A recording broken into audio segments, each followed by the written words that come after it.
Hey y'all, this video is going to show you a little bit about the text wraparound and some extra little information about the text boxes.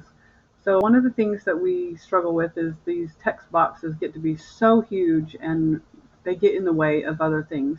To make them tighter, if you just click on it, you can double click on here, or you can double click down here, or to make it even easier, right on the corner, you double click right there. Now, when you have caption boxes, you can't change the width of them. You can change the width of them, but you're not supposed to change the width of them. They will be 3 columns wide, I think is what they are. But on caption boxes or text boxes, the only thing that you should double check or double click on is going to be the bottom. So you double click on this one. This is just, again, just lorem ipsum text. It doesn't mean anything. It's just placeholder filler.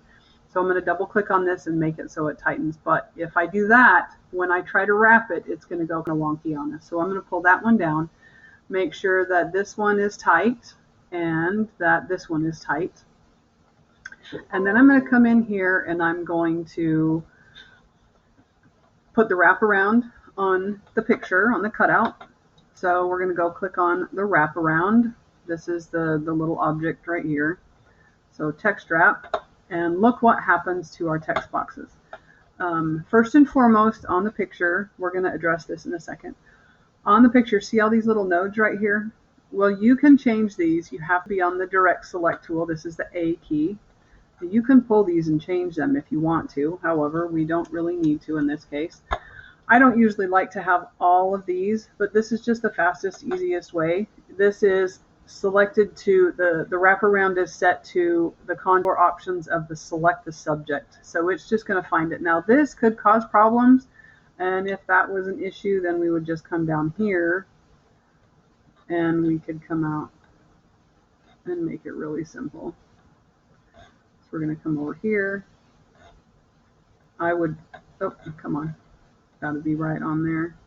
Take this back up here, bring this over here. So then we're going to make this come right down over here, and we would make this come out around here, and you're going to kind of freak out when I do this, but check this out.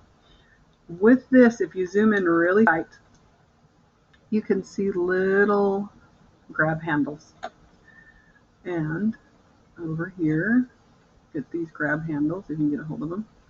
There we go. And Shift C shifts it in here. We can change this guy to go like this.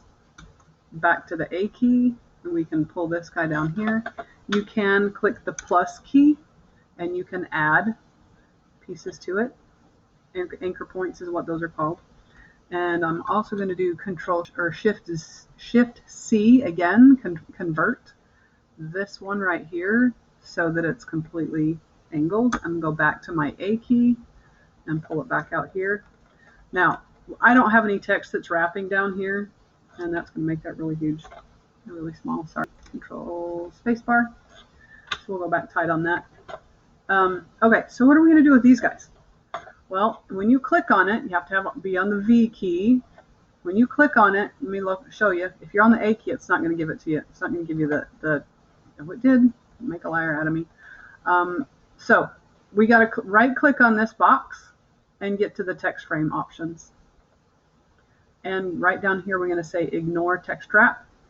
Say okay, because when we made this, have this text wrap, see, it invaded the space where that yearbook was supposed to go. Same thing with this one. We're going to right click, text frame options, ignore text wrap, and say okay. And now it all fits nicely. I really like the dynamics of when one of these images just slightly goes over the top of some of the text. I just think it just makes it look a little bit more fun. So that's it for wraparound and a little bit more on the text boxes, and that should be it.